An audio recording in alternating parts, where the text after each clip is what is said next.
Hey everyone, I am live. I just read some stuff in my personal development this morning and I had to share because it was so awesome. Sorry, my phone is going crazy. Okay, so in the book, 50 Ways to Yay, which seriously, everyone should be reading this book. It's so awesome. Every single day I get awesome tips, things that I can work on throughout that day. And I've been reading it with my husband and it's just been awesome. So this chapter is all about turning failures into your fuel. So you guys all know the story of Michael Jordan and how he was cut from the high school basketball team. And instead of quitting and just saying, I guess this isn't for me, what did he do? He put in thousands of hours of hard work and became a legend. He was like, that's not going to define who I am. I want to play basketball. I'm going to do it. So he turned that failure into his fuel. Same thing with Thomas Edison. How many times did he fail before he made that, or before the light bulb actually worked? Like 10,000 times. It's so awesome. So how to turn your failure into fuel. Number one, and this is coming straight from that book. It's so awesome. So number one, expect it and then reframe it. So you're going to change your mindset to, instead of, oh, I'm going to fail, but instead change it to, okay, what am I experimenting on today? Experimentation sometimes doesn't work. So what do? We change it and we look at a different path to take. So we're experimenting just like scientists. You know, you get an idea and maybe something doesn't work, so you try something different. So think of failure in that way. Number two, how are you responsible for it? This is huge because a lot of times we are not taking 100% responsibility for our actions, for how we feel, for anything like that. So how are you responsible for it? Take responsibility for the failure and then move on. Realize, okay, that didn't work. What do I need to do?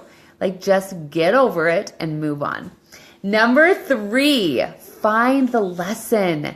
This is so awesome. I love this part because in everything you do, whether you win at it or you lose at it, there is going to be a lesson. And it's up to you to figure out what that lesson is. What can you take away from that failure?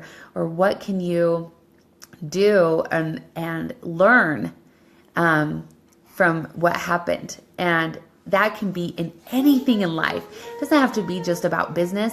I mean, I had, bad relationships before I was married. Like, what did I learn from each of those relationships? And it was basically, I learned what I didn't want and then found what I did want. So there are so many different aspects of what lesson can I learn? And that's like probably my favorite one. Number four, adding fuel to the flame. Okay, this is exactly what Michael Jordan did. He got cut, and so what did he do? It gave him that fuel, and he was like, yes, I'm going to do this. I'm not going to give up. Hi, buddy. Yeah, so put more of yourself. You want to say hi? Hi.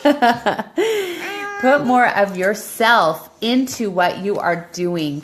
And that goes along with taking responsibility. Put yourself, maybe you didn't give it your all.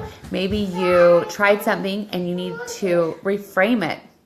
So try it a different way. So add fuel to the flame and make it count. Maybe it didn't work, so you're going to have to make it different. And maybe you just didn't give it your all and you need to give it your all. Exactly. So release and receive is number 5. So don't stay stuck This one has been something that I have done in the past. Sorry, he's getting into everything of mine. Buddy, just a minute, okay? Don't stay stuck in your success. Okay, wait, hold on. I have to read this because, okay, yeah. Don't stay stuck in what didn't work. Make way for what will work. So if it didn't work, don't get all sullen and like, oh, I'm a failure. This didn't work.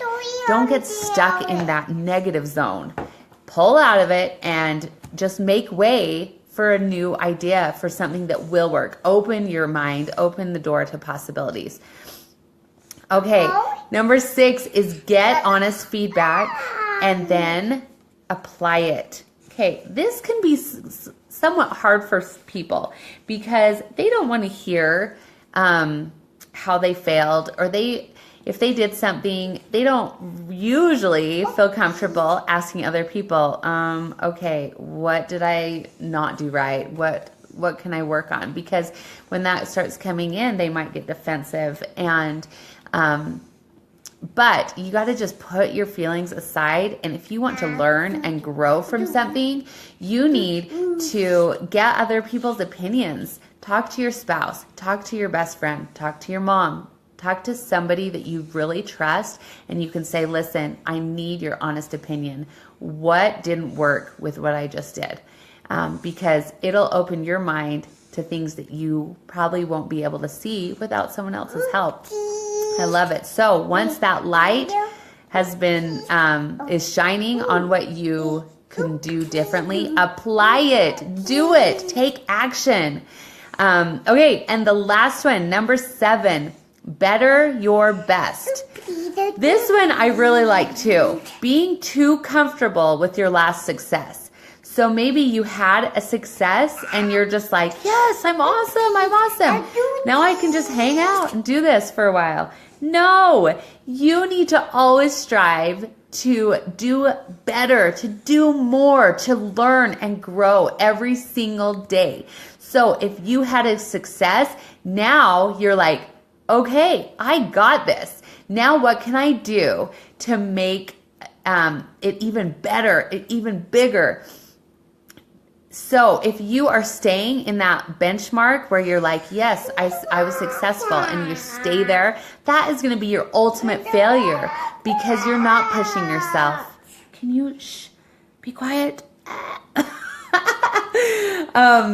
So get outside your comfort zone, get uncomfortable, and you guys will be amazed at what you can achieve. So yes, go out and do it. See, I'm like all fired up. This is so awesome. That's what you guys need. You guys need to read this book. It's so good.